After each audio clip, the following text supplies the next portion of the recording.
Everyone in Australia knows that political parties focus on swinging voters in the so-called marginal seats.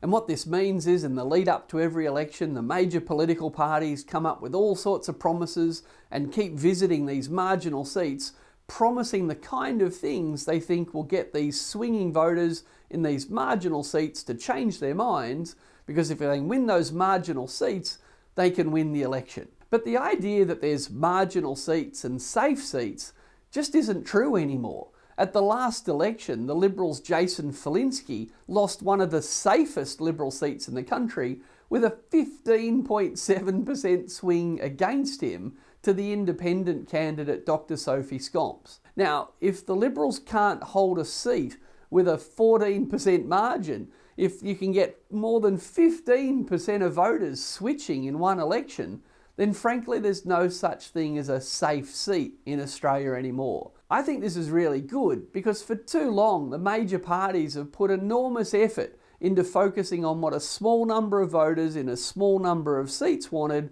while ignoring what the majority of Australians wanted altogether. This laser-like focus of the Liberals on the interests of a small number of so-called swinging voters in these marginal seats meant they focused on small issues of interest to a small number of voters and just took the interests of a large number of voters for granted.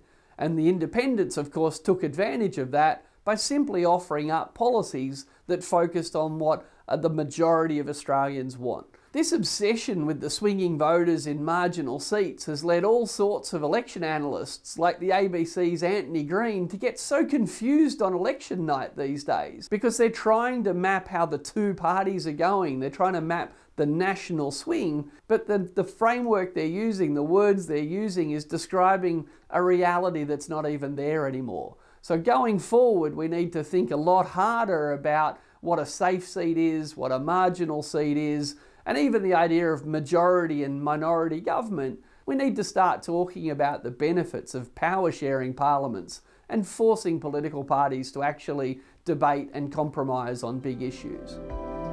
Thanks for watching. Visit australiainstitute.org.au for all our latest research, commentary and analysis, as well as details for upcoming events and webinars.